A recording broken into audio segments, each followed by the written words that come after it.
Howdy doody. Welcome to episode 162 of TDI. This is Dr. O on the horn to start per usual. I'm joined by the one and only Ricky Flicks, my co-host, my best friend, House of the Dragon aficionado. And has it settled in, Ricky Flicks, that we may not be getting another House of the Dragon episode for 2 years? Has it settled in? Good evening, Dr. O. And I might have some shocking news. It's settled for me. I'm settled in. I'm ready to wait because you know what? I'm ready for Succession season 4, baby. I am ready for Succession season 4. Oh, yeah. HBO. It just continues to hum. It doesn't matter the show. They don't rely on one show. We're not relying on Stranger Things. We're not relying on Severance and Ted Lasso. No, HBO every season has a banger. And that's why they're the best. And that's why, you know what? Fine. 2 years, fine. I know HBO is going to do their part for me. I know they're not going to tease me around and throw me around like a rag doll. They're going to give me Succession season 4 in the spring 2023. I'm ready to roll. I love that mentality, Ricky Flex. When I turned it on last night after the Steelers game, it's like 1 a.m. I'm like, okay, now it's time to settle in, watch this finale, and boom, Succession teaser season 4.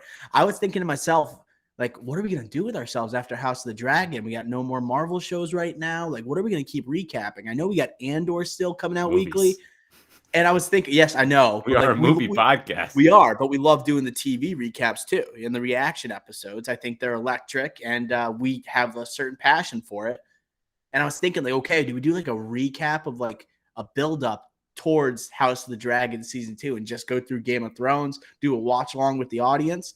Thought about it, but then I remembered what you just said. Succession, baby. I mentioned Ant-Man and the Wasp, Quantumania. You mentioned we're a movie podcast, but I mean, you got to admit your heart rate went up a little bit when you saw the big three and you see that Brian Cox, right? Logan Roy himself confronting the crew. Get you going. No, when Tom's like, do you want to talk about it? I was like, we're going to get that scene. We're going to get that scene between him and Shiv.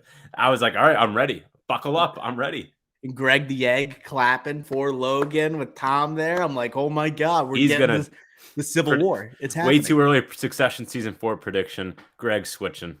This man cannot keep a side. He is switching. We will be doing that, Ricky Flex. But I also was considering, you know what we're getting next week from HBO?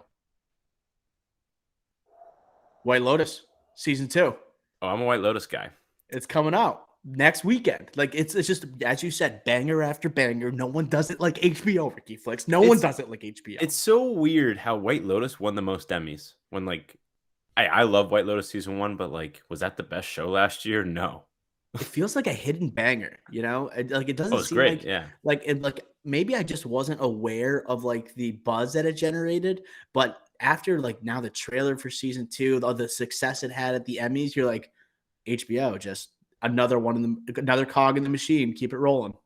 Yeah, it's like, oh, HBO, we're a little biased here. It's like, no, wait, no, we're not biased. Like HBO is just that good. It's just that good. The goat for Prestige TV. So, speaking of Prestige TV, we got a Game of Thrones spin-off finale here, Ricky Flex. We're coming off episode 9. We get the Team Green episode. We get the crowning of Aegon, right? The son of Viserys and Alicent. Alicent taking Viserys's words very literally at the end of episode 8. Him being crowned, Rhaenys, dragon pops up at the end in the dragon pit, does not fry Team Green, sets off the Dragonstone to tell Rhaenyra of the actions of the Green Council. And that's where we leave off, heading into this finale. So, Ricky Flex, let's go with instant reactions. Did you like this episode? Did it live up to the stigma of what a finale should be for Game of Thrones? Did you like it? If you look on paper, this is a fantastic finale. If you look on paper, right? The highlights, right? They're going to war. We have a bridge standoff. We have dragons. We have a dragon fight. We have a death, right? We have Rhaenyra, a dead baby. Get the crown. Get the people united. Corlys reappearance. Like we had all the highlights. They hit all the notes. But I'll tell you what, Doctor. that didn't have the same impact.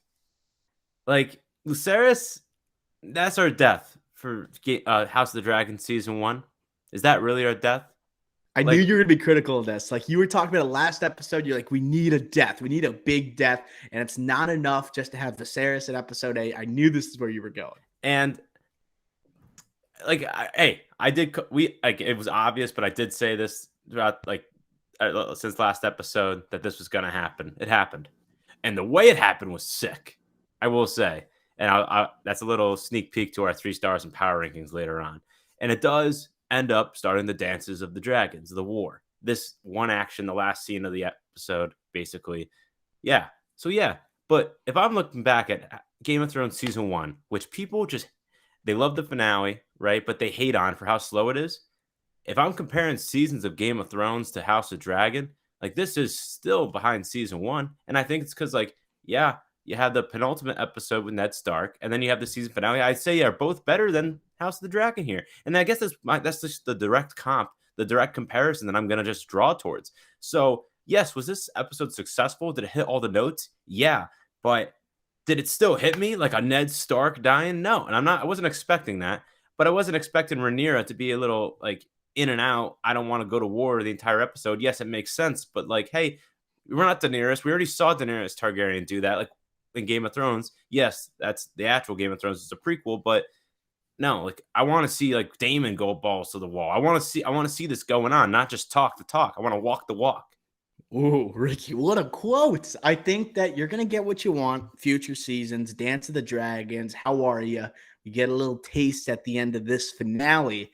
But I want to say, I like this. I like this finale. I think people that are making House of the Dragon, I know Sapochnik's here. I think Condal's the other guy who's the showrunner for. I think he's Brian taking the Condal. reins. Brian, it's Brian. Is that Ryan. the first name? Ryan Condal. He's taking the reins, I think, as showrunner for season 2 and on, at least for the foreseeable future. They wanted, like we talk about so many times during these reaction episodes, how is House of the Dragon going to separate itself from Game of Thrones? And the expectations might be a little bit different. The structure of what audiences are prepared to see might be a little bit different. I think we're getting that with the finale. Like this finale felt like it was 2 parts. It was 9 and 10, where you have the Green Council and then you have Team Black. Everyone is not united in one episode. We don't get any Alicent in this episode, just like we didn't get any Rhaenyra in the penultimate. It really felt like episode 8 with Viserys, the entrance, and the tension of that episode, and having the interactions between the kids that are going to play a huge part in the future. Episode 8 was the penultimate in traditional Game of Thrones terms. And it was 9 and 10 were just like a part 1, part 2 of the finale. So I do want to say, I thought the writing here was pretty good. I thought it was very emotional storytelling because we're going really from the perspective of Rhaenyra this entire episode. Everything is being driven through her. And she's going through it, man. She's being put through the ringer in this episode, whether it's the beginning where you have her, Rhaenys, stopping in, saying, by the way, Viserys is dead. Oh, by the way, Aegon was crowned king in front of the masses. Oh my gosh, all of a sudden the baby's coming, premature birth, right? Stillborn, death of a baby, yet another baby that dies at birth for Daemon. Okay, thinking about Lena, he wasn't even there, right? During the situation, he's like going through tactics, how to defend Dragonstone as Rhaenyra, right, is going through the ringer, right? As I said before, not only that, right, she has to deal with the emotional toll, making that decision to go against Alicent after the emotional plea from Otto with the page written from the text, ripped from the text, right? And then also she loses Luke, probably like the strongest emotional attachment she had to any of her children. So, and I think like that last scene is what I'm going to remember. You know, we did have like that action moment, that like Jaws type of tension with Vagar on top of Lucerys after the meeting at with Baratheon. Where is Storm's it? End. Storm's End. Storm's End? Storm's End? Storm's End. Okay, sorry, I didn't know the location. But you have that high tension moment, and then it goes to like that one shot, Daemon whispering inside of her ear, right? Her turning around and giving that classic Targaryen, we're going to war type of look that we know from Daenerys Targaryen. I just think everything flowed through Rhaenyra, and she put on one of the best performances from an episode during this first season. Yeah, for sure. And yeah, she like pissed me off again during the episode, but it made sense, right? Like, God, like let Damon cook. I have like notes that I was taking. Half my notes were just one-liners like Damon taking charge, let Damon cook. Damon is all caps ready. Like Damon. Like I just have a Damon. You Yeah, chose Damon for a reason. I have all these notes, just like it's literally my whole sheet. It's just like Rhaenyra, like let Damon cook. But that's what we want to see as fans.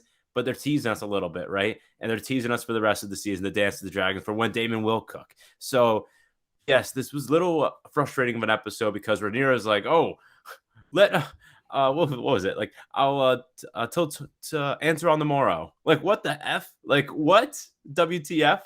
Like you're such a bad queen. Damon's right, but you are a good queen. I know what you're gonna say. She's a good queen for not burning, but it doesn't have to be a burning. It could be in a like a DC EU type thing on a for country that was forsaken, a deserted island or something like that. You could have a war on a deserted island. You could do something like that, but you can't. If you're the queen and you are saying you're the queen, then any rebellion is treason, and that is death. she Especially calls the she Targaryen calls him part. traitors. She calls Otto a But she's traitor. gonna answer on the morrow the peace offering with Aegon as the king.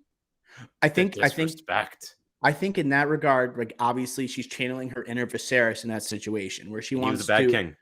Yes, but she like even at the beginning when she talks about like teaching Lucerys how to lead, right? She says like my father taught me how to do this as much as we didn't really see that in the show.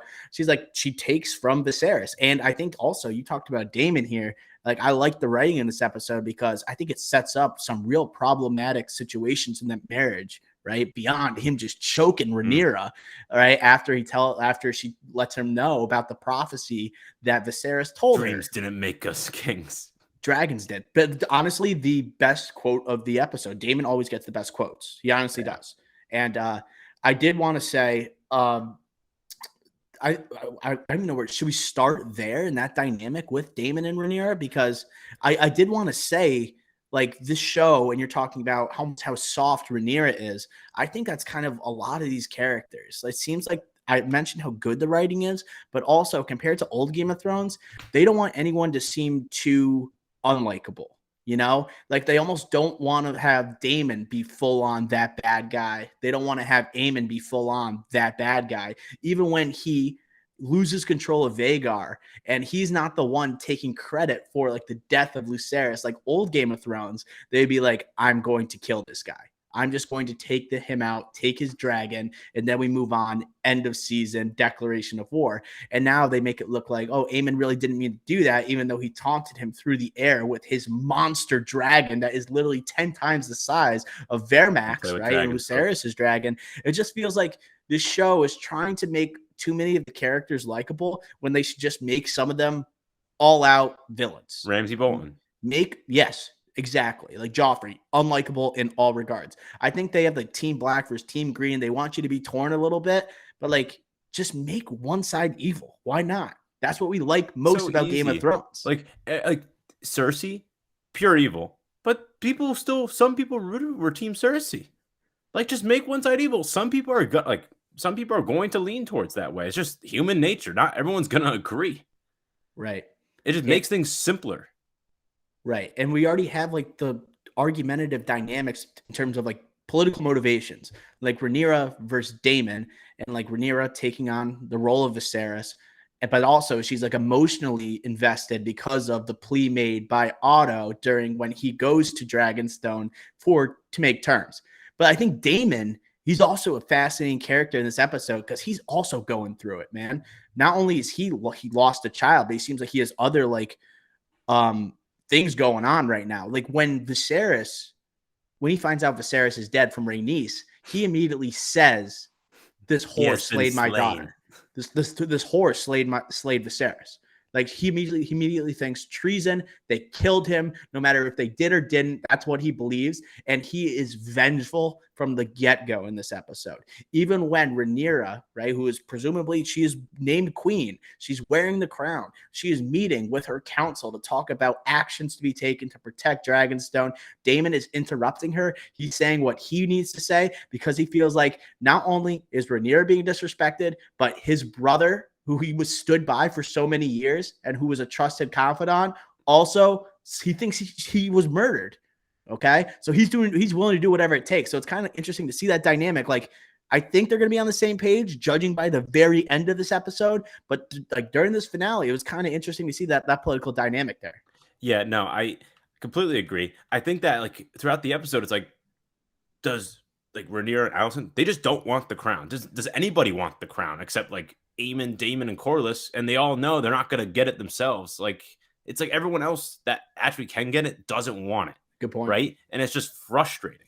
And to be honest, like your brother, right? You had a lot of toils with, but at the end of the day, it's your brother, and they do love each other. Clearly, Viserys last episode, remember helping him out, putting the crown on him. The clear love at the end, no ill will at the end, and he's dead, and they're betraying his last like command, basically, as in his heir. Oh, disobeying that. He has to stand up for his brother and his house. What do we talk about all season? For your house. So when Rhaenyra is like saying, "Oh, we're gonna do nothing," that's like, okay, well, you shouldn't be the heir then. Like you aren't doing your duty. You're not. She wasn't. And I don't want to hear people saying the burn down King's Landing. I don't want to hear it. That's not the only way to take King's Landing. And they say that in this episode as well. And if you think back, season 2 penultimate episode, Black Sea, you don't have to burn down King's Landing either. If there wasn't that green poison, I forget what it is. The explosions, the green stuff. Yeah. But hey, Baratheon's got it back. Stannis has it. The king, the throne. So you don't need to take down the whole city. So I don't want to hear this BS about, oh, doing nothing is the right thing. And, oh, let's make it about this. Like similar to Daenerys Targaryen or what Rhaenys was saying in this. No, you were not doing your duty. That was not the right thing to do. You should never have been named heir if you ever even think about doing that. And it shows, you're right, Viserys, you're Viserys' daughter. You learn from him. Guess what? He still was a bad king. Peaceful king. But yes, the thing is, like, peace. But I think Rhaenyra finally realizes at the very end of this episode, peace is not an option, right? Leading to the Dance of the Dragons. And I think this episode did a good job saying, like, she did as much as she could to, like, follow through with her father's word, but it's become too much. They've crossed the line. What Aemon did to Lucerys and what Vhagar did to Lucerys and Fairmax, it was the straw that broke the camel's back. It was, okay, I can't put up with anything else. I've done everything I can. I even considered your terms when no other person that had the right to the Iron Throne would do, you know? And so I think this is where she's going to be full on with Daemon. But like even talking about the frustration Daemon's going through, because like he is so pissed off at Rhaenyra. We have not seen this when they've been married, right? We've seen them. They've been relatively getting along most of the time. They see eye to eye, but here's the first time they kind of dissent from one another. And he even puts hands on the queen when she's wearing the crown. He chokes her and saying, like, doesn't matter. I think he also is getting frustrated because he had to deal with Viserys for all those years. And that type of rule, he gets married to someone that is supposed to be like the dragon to his dragon, fire and fire. And when push comes to shove, when you need to be a dragon, she's kind of steering away and thinking about peace instead. And he's like, no, get it through your head. I had to deal with this from my brother for decades, and now you're doing the same thing. This cannot happen. We are up 13-4 in terms of dragons. We need to take advantage. And I don't want to do Don't You Forget About Me segment, but there's a Don't You Forget About Me segment, and it goes back to them. It does. So this it was just crazy to me how it wasn't crazy to me that they did this. It was good writing, everything, but in real life, this would never happen. Because not only people are greedy in real life or greedier in real life, but also because this is just treason. And back in that day, that's just unacceptable, especially in the House of Targaryen. Like, ridiculous. It just felt like that moment with the dragon at the end, Lucerys' death. And yeah, it's going to change. They had that emotional moment, but like they had that's like what they could have done.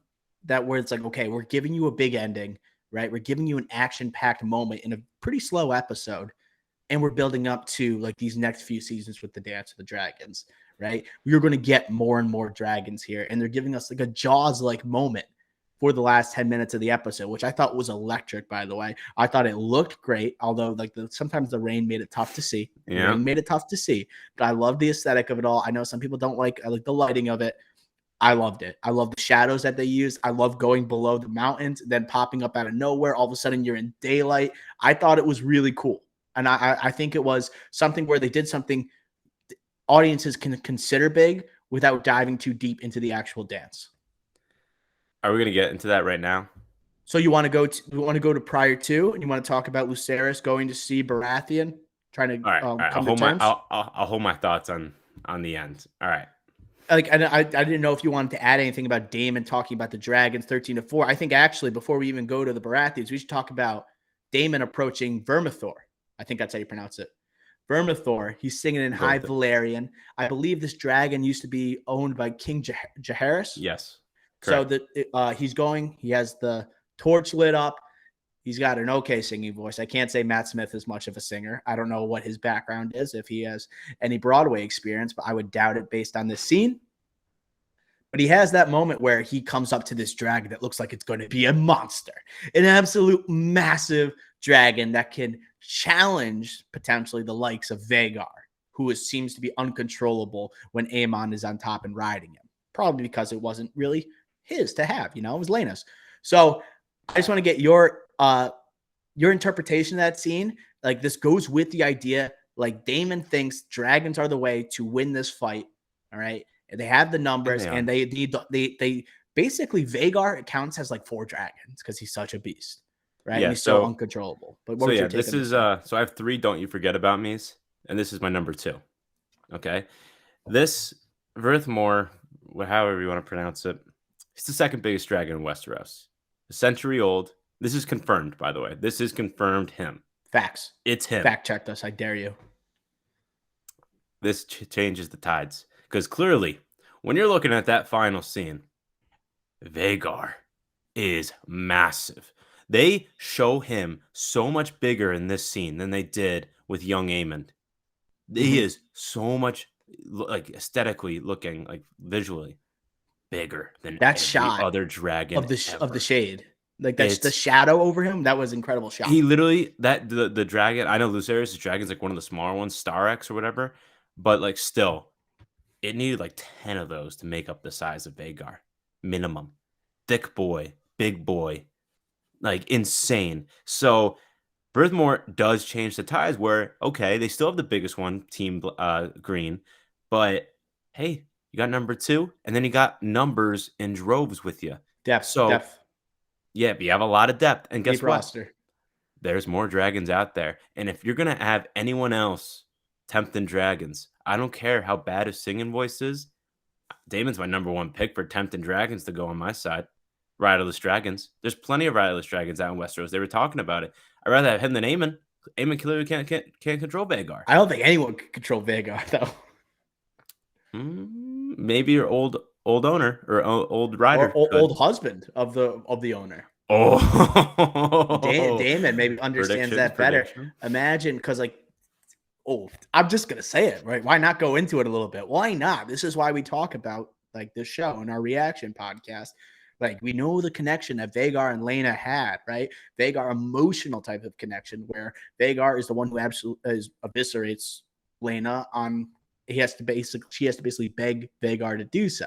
Like, can you imagine where he recognizes Daemon and says, like, I belong to this family, and rather than Aemon, who clearly dragons can't control him. Are we gonna get like trades? Are we gonna get some dragon trades? Maybe a signing of free agency. Maybe like, what are we talking about here? Like, when he was listing all those like names, I'm like, God damn it! Like, next time we do season 2, it's gonna be like impossible to like talk about these dragons. It's more so hard. It's gonna be more like it can't be a trade because like they would never trade Vhagar. It'd be more like Vhagar's like, I'm holding out. I'm not playing for you anymore. Like, release me from my contract, and he's gonna bail. He's gonna pull a Kyrie Irving or a Dennis Rodman and just leave the team for a couple of weeks. Yeah, like a KD. I'm out of here, right? You got to trade me. You got to get rid of me, or else I'm gonna burn the place down. It's exactly what's gonna happen.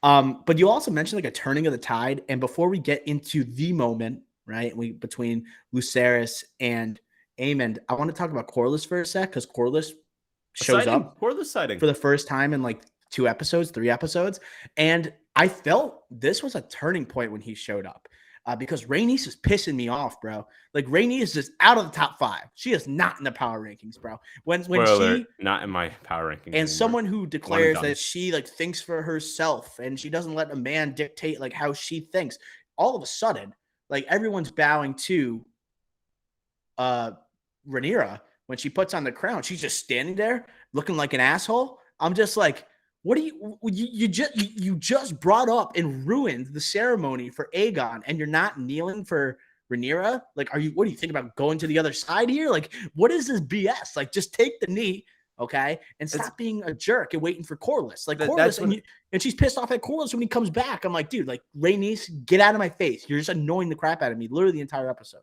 This made no sense, and this just shows why Valeria doesn't exist in Game of Thrones. Like, this family's just stupid. Like, you think you could declare for nobody after ruining King Aegon's ceremony here, and you think, oh, if you wanted to pick a side, you could go to House Green? No, they wouldn't let you. Like, they would destroy you. They might say, okay, and then go behind your back and kill you. There is no way. It was either you join Rhaenyra or you're dead. Because if you don't stand for anybody, after the war's over, let's say Team Green wins, it's like, oh, well, they're coming for you next. Like, you are next, Driftmark. So, yeah, this was so dumb as a storyline. Poor, in my opinion, like, it made sense, like, written-wise, like, story-wise, character-wise to do it. But just as a structure and, like, actually what would happen, so dumb. It made no sense. She's coming across so strong, but then like you had Corlys come back and he was like, the throne is gone. You know, like he's telling Rhaenys now when it seemed like she already accepted the fact like the throne was not going to ever be theirs and their children's or whatever. But I thought Corlys coming back. You know what? I'm little hint for later on. Corlys is back in the top 5 for me. He's back in. Spoiler, back in the top 5. He is back in the top 5. Rhaenys Alpha, like last one in, last one out. That's what we're presence doing. With the but like did you feel the turning of the tide? Like they felt like they didn't have the manpower. They kept saying we don't have the manpower, but now we have the ships. We're guaranteed with the ships. Masters of the Sea. Yeah, the Lannisters have a fleet, but they're not competing with the sea to King's Landing. They're not competing with the sea snake, bro. The best sailor the Westeros has ever seen. You know, I felt like the music was picking up. I felt my heart beating up a little bit. I'm like, oh, here we go. This is great. And it was a presence of Corlys, and that's why I recognize like he is like a big presence in this show, I think. Yeah. And so I'm happy to have him back. But I just wanted to bring up that moment because it stuck out to me. No doubt. Corlys sighting lived up and exceeded expectations. And him saying this was funny. So he was gone for 6 years, right? And all of a sudden he just announces like, oh, by the way, we have the Stepstones now. Like, wait, what? Oh, no one else knew besides you in this whole room? Like, what? But hey, at the end of the day, yeah, you could feel it. The presence was there. The turning of the tides. I thought you meant to use that as an actual pun. The sea man. Oh, I didn't. That would be a classic Dr. O. But yes, they own the sea now. All right? They own, like, the sky. I still give the edge, even though Vagar's on the other side. 13-4 is still a lot of number, a lot of depth. Skies, Team Black. Sea, Team Black. Now, numbers on the ground. We have no numbers, or Team Black has no numbers on the ground. That's the problem. So how are they going to, that's why losing the Baratheon house at Storm's End was big. And that's why I'm going to do a little sneak peek here. Don't you forget about me. The Starks. Oh, yeah. Never break an oath. Never break an oath. Right? Baratheon, usually that's a combo, but that hasn't happened yet. Sometimes selfish. It seems that Stark, they never break an oath. They don't have the interconnection with Baratheon yet by marriage. So it seems that, hey, you get Winterfell. You get numbers on the ground with the Stark. So that's my second, don't you forget about me, is the Starks. And I did want to say, like you said, your first "Don't You Forget About Me" was Vermithor or Verthimor. My biggest one's coming up later, though. Verthimor, I view like Vagar. He's like LeBron on the 07 Cavs, dude. Like he's just like they have no one else on the roster that's really like a big enough threat, but they have like the best player in the NBA. You know, yeah, they got like Booby Gibson take shots in the corner 3. That's like Vermax. You know, like you got the depth. You got like the Golden State Warriors on the other side. You got like the 2015 Golden State Warriors, right? You got like Steph with Verthimor, and then you have everybody else. You got your role players, your Draymonds, and you got like your men down the bench, your Iguodalas, who are probably winning the MVPs. You know, it's going to be exciting to watch. All right, I do want to talk about really quick before we get into the moment. I keep doing this. But I'm getting sick of it. no, but there's some important moments here, like Lucerys and what's his name? Jacaerys, right? Yeah, Jace. So yeah. Lucerys and Jacaerys. He Sorry, the goes to names are tough. Winterfell that we don't get to see his Lucerys and flashing. Jacaerys, they're basically going to confirm allegiances to Rhaenyra. It's supposed to be an easy mission, one for the younglings, like in and out. Let's go. Jacaerys is confident. I love this dude. I can't wait to see what he does, especially when it comes to Aemond in the future. Maybe a one-on-one trial by combat type scenario that I'm looking forward to. But Lucerys is a different story. The man just lacks confidence. He's like Russell Westbrook right now. Just lacks He's too young. confidence. I'll stop with the sports analogies, but I think that was a very emotional moment because I remember seeing something on Twitter the moment before, whenever Lucerys is nervous, like Rhaenyra always grabs Lucerys's hand, right? Like he feels comfort by the warmth of her hand, right before the first time where Vaemond is declaring in front of the entire council that the strong kids are bastards. Like you have Rhaenyra grabbing his hand, like to give him comfort. He's nervous, he's scared. In that moment, right before he's going to see Boros Baratheon, you have Rhaenyra with that emotional moment, grabbing his hand, saying it's going to be okay. Take this letter, deliver it. You're not going as a warrior. Still, the kid is shaken. The kid's not ready. He goes on his own. Somehow, one of the dumbest decisions of all time. How do you not have someone go with him? Right? Someone go like man on the back, right? Secondary rider on dragon back and go back with him. Did you find it wild that based on the weakness that Lucerys has shown, and even at the beginning of this episode, when he's talking about being the successor to Driftmark and potential death of Corlys, it was kind of a dumb move to have him go by himself? I wouldn't have done it myself, as in sent him.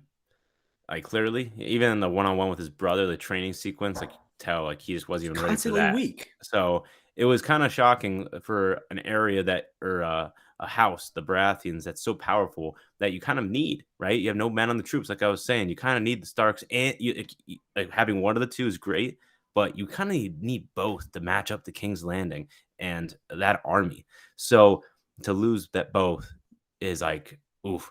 So why not bring someone, maybe a Daemon? Like, yeah, I know he had to get Bertha more, but maybe, I don't know, like, sure, dragons fight faster, but like she said, it was a short ride. It was a short ride. Maybe, hey, Aemon was there first, offered the Jacaerys go hand. with him, bro. Yeah, Jacaerys like go with him. anything. Maybe just Jacaerys does both. Short ride. That was like a 2-minute scene. Do that, and then go to Winterfell right after.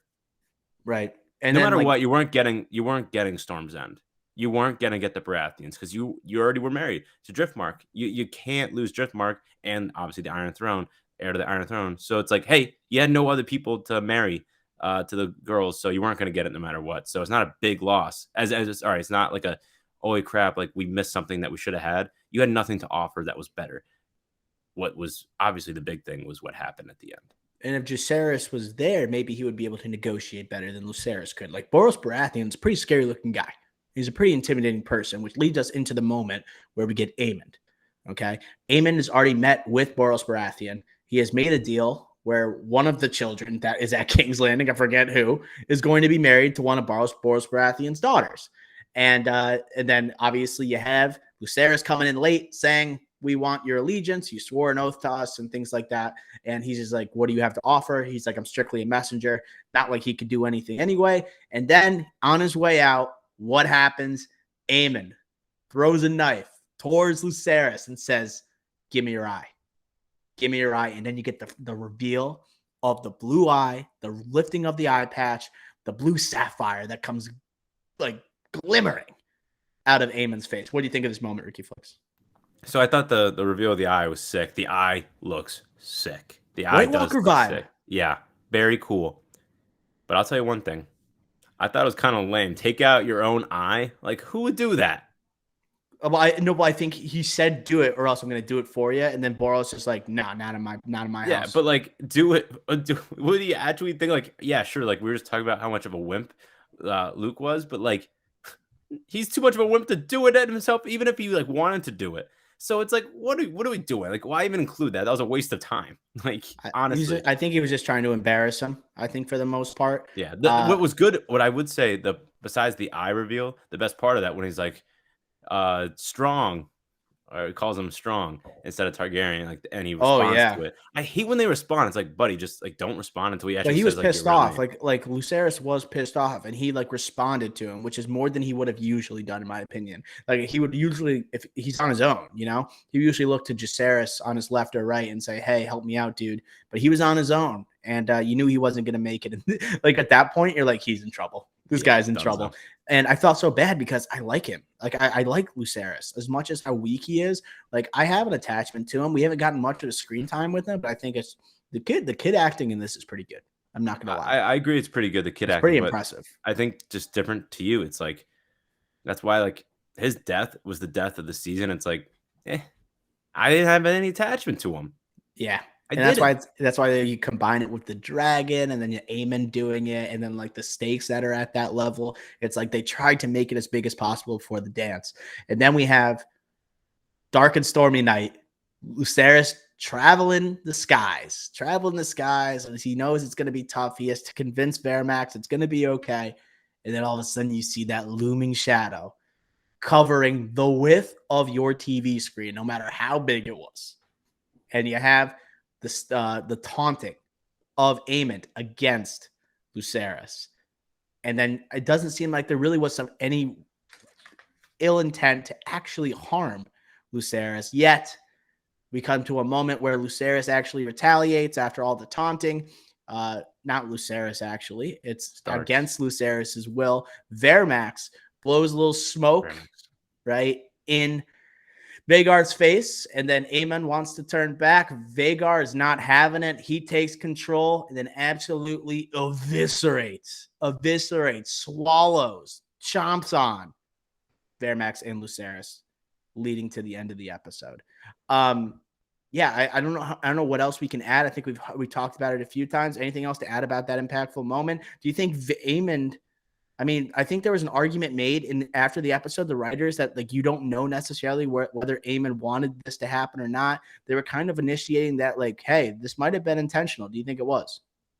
No, because why would you have the look to the actor and to Aemon afterwards in shock? Yeah, And he was like, "No, don't do it." And like he was saying that out loud. So I yeah. don't believe that for them to But say didn't that. they I say think that in the behind the they episode? did. They did. And I think that's either them just like trying to like fool us, like, oh, he might not have meant it, or it's like, no, like then that means either the actor did a terrible job or the director did a terrible job or the scriptwriters did a terrible job portraying what they want, each of them wanted to get out of the scene and what out of Aemon. So there's either a clear miscommunication or it's the behind the scenes writers like messing with us. I think what I've read is that the book, it's pretty clear that he did it on purpose, but like the writers are saying like it's not too obvious and like it was kind of like in Eamon's head and it wasn't like to Paige that he intentionally did this. So they did their own interpretation of it. But I think they're also afraid like the people who read the book, right, and like know it happened this way and they want to see it happen that way. And they're kind of just like playing coy about it because they don't want to take blame, history of Game of Thrones writers and like their loyalty to the books. They're just like, okay, this is what we did. All right. It's up for interpretation because that's easy cop out, I agree. And I think the last thing, I know we've talked about this scene a lot. My number one star of the night goes to Vagar. Wow. My number He one was star my of the number night. 3, bro. He was my number He's my 3. number one star of the night. This episode's nothing without him. I honestly, did have, I swear, you can look at my screen. I did have Vagar in the top 3. He is my number one star of the night. And besides, this episode's nothing without him. The sheer size of the dragon was just like we've seen so many dragons in Game of Thrones now, and like that was like the first time I was in complete awe since probably the penultimate season 6 with the Kobe shot from the White Walker. Yep. Like I think that was the dragon. Actually, sorry, I should say when the dragon turns into a White Walker. That was the last time my The mouth opening dropped. of the eye. Yeah, dropped at a sight of a dragon, and then I'm just used to it. This was the next time I was like, "Holy crap, that dragon's massive!" Another great eye reveal this episode. And then the sheer, just absolute demolition of the other dragon was something that we've never seen. We have never seen that in Game of Thrones. That's why he's my number one star of the night. Something we've never seen in a lot of different ways.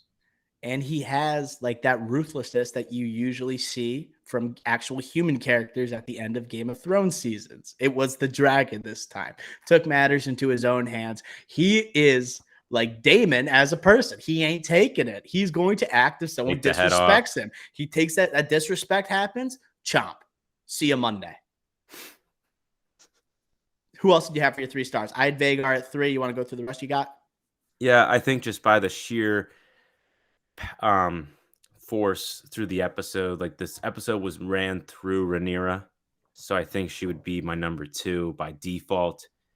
And then again, this guy, I don't need to say anything else, but he's my number 1 in my power rankings, and he's my number 3 star of the night, and it's Damon. Yep, I had Rhaenyra, Damon, Vagar. That's what I had. That was my 3. I'm debating on having Vagar number 2, Damon 3, but I just got to stick with my gut. Rhaenyra, Damon, Vagar. So those are 3 stars of the night. I love your first star. That's going to be a clip. Let's go to the power rankings. Let's go to the power rankings right now. So if we look at last week, where do we stand? Ricky Flicks at number 5 had Rhaenys. Number 4, Allison. Number 3, Rhaenyra. Number 2, Otto. And number 1, Damon. Dr. O had last week number 5, Allison.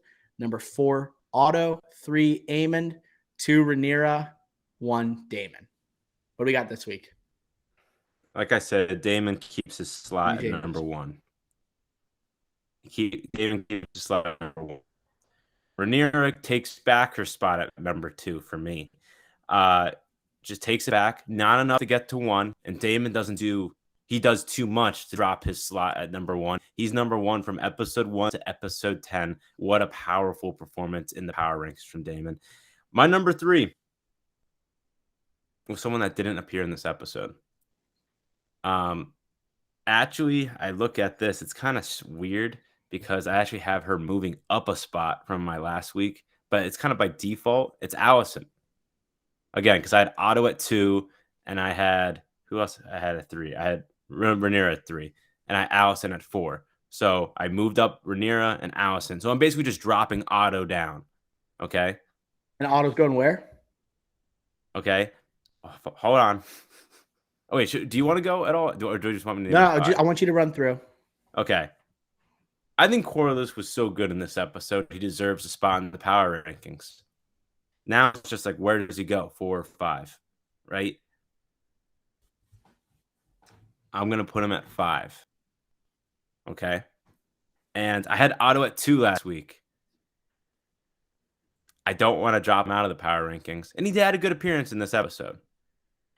It's like, I love Aemond, though. Aemond's one of my favorite characters. But it's like, does he do enough in the power rankings? Like, to get into the power rankings over like an Otto that's been kind of a driving force behind this series, this season of television? Yeah, I don't think so. I think Otto stays in the power rankings at 4, Corlys at 5, and my honorable mentions Aemond at 6. Okay. Aemond's cracking the top 5 for me. Definitely part of probably the most memorable part of this episode, right? The last 10 minutes leading into Rhaenyra's stare down with the camera. Damon and Rhaenyra 1-2 easily. I have Aemond 3. Now I have to go to my board here. I have Aemond. I have Corlys 4, Allison 5. Corlys 4, Allison 5. Corlys, I had him in the top 5 2 weeks ago, but I had to drop him out because he wasn't in 2 straight episodes. I slid in. Otto dropped. Otto dropped for me. Otto is so hateable now, bro. Like he is a big time punch in the. You're right, but I think Otto is now even more hateable than Allison. But it doesn't mean that in the because power of episode 9. I know, but I think in terms of like I just hate him so much now, and I like it. I liked him before, but like after episode 9, that really made an impression on me. You sold me a lot during that episode of kind of how evil he really is. You know, I already knew he was. But he is a classic Game of Thrones character. He's right outside. He's number 6. I have Allison at 5 because almost like in anticipation of what's coming right next season. You know, I got to have Allison in there because the Dance of the Dragons, we're seeing the showdown and the vengeance of Rhaenyra against Allison. Yeah, like again, this is the power rankings. If this is like my 5 favorite characters from the season, like this changes a lot. Or like 5 best characters from the season. Like this changes, but this is the power rankings. Corliss was so good in this episode. Got to throw him in the power rankings. But if it was a season, probably wouldn't be in the top 5. But also, like Amond, like I kept him at 3. It was like a lot to have him up to 3 last week, but like he is like a trusted confidant in the Green Council now. He is like, you got to go get this done. Amond, go get it done. You got to go find right Aegon. You're gonna go with Sir Kristen. You got to make a deal with the Baratheons. I'm not asking for allegiances. I'm asking you to go make a deal on behalf of King's Landing. Like he is a trusted member of King's Landing. Like his rise right now is certainly something to take into account. I think when you go into the top 5, he like matters. He's not just like a supporting character that looks cool with an eye patch, even though like his eye looks sick, but he is someone that is going to be a major player. He's not just some weird looking pirate. Maybe since we got the reveal now, do we get the eye patch? Like, do we have more scenes without the eye patch? Maybe we don't do an eye patch anymore. Maybe after a critical moment in the next season. I'd be down to see the blue eye or the blue sapphire permanently. It looked pretty badass.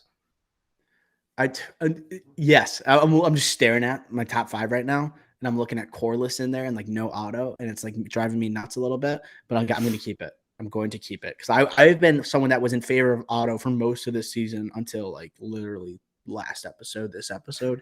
So I'm going to keep it what I got, but like he's just outside the top 5. But also Jace is someone I'm looking at next season. I think to add, like he's going to step up. He is my don't you forget about me character alongside Sir Eric, who is the one who brings the crown to Rhaenyra, future commander of the King's Guard for Rhaenyra if he isn't already.